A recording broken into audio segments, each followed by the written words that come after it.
The spillover.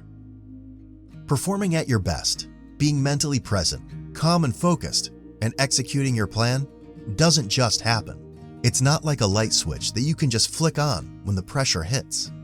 Even though plenty of people mistakenly think that when the pressure is on and stepping into the arena will focus the mind and mental clarity will suddenly appear, this is false and dangerous thinking.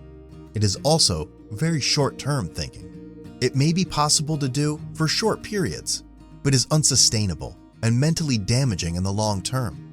Life and all moments we encounter should be seen as a practice canvas.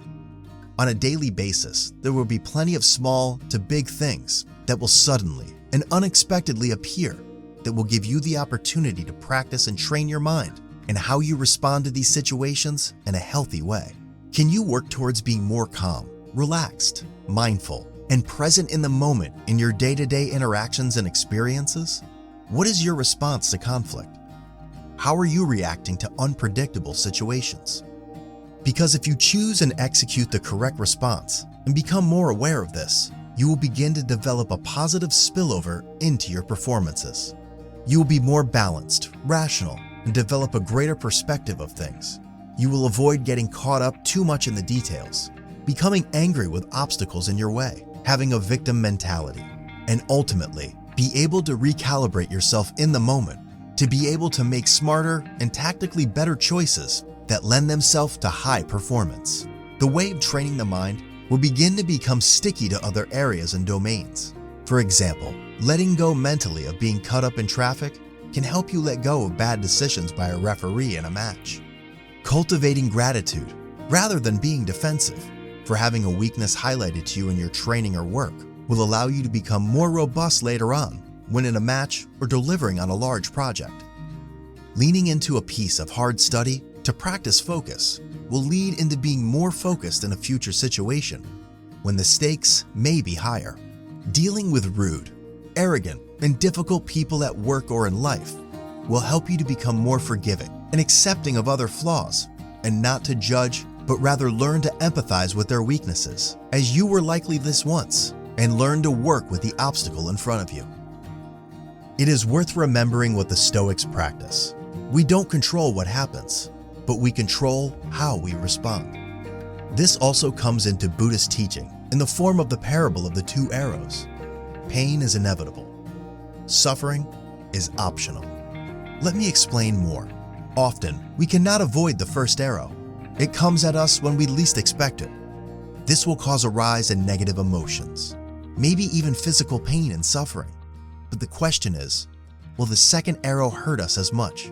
The beauty is that we can avoid this second arrow even striking us.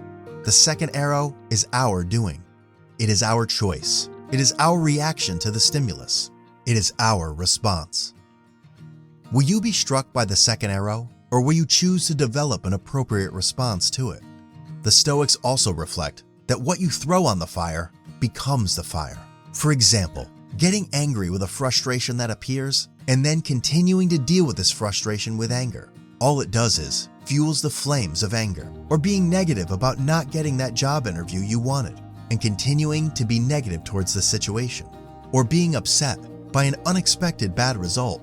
You can of course and should feel the pain and disappointment of this result, but it is not worth burying and ignoring this emotion. This first arrow, this is part and parcel of competitive life. But do you want to fuel the fire more than it needs to?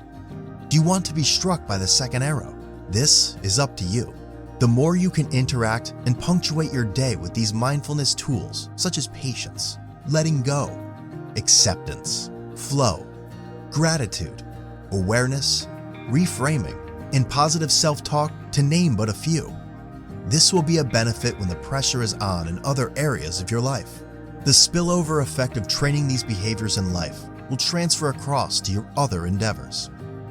As discussed, if you are angry, reactive, defensive, negative, blaming others time and again each day, you are strengthening these neural pathways.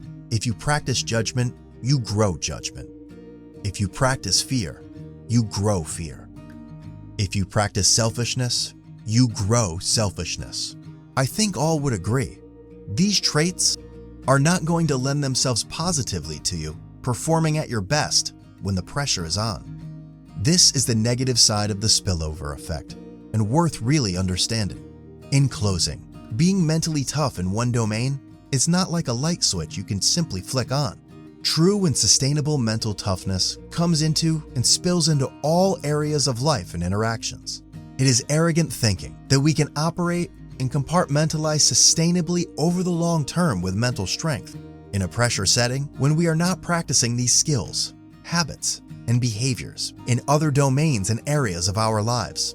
As the Stoic Roman Emperor Marcus Aurelius reflects in his journal, the soul becomes dyed with the color of its thoughts.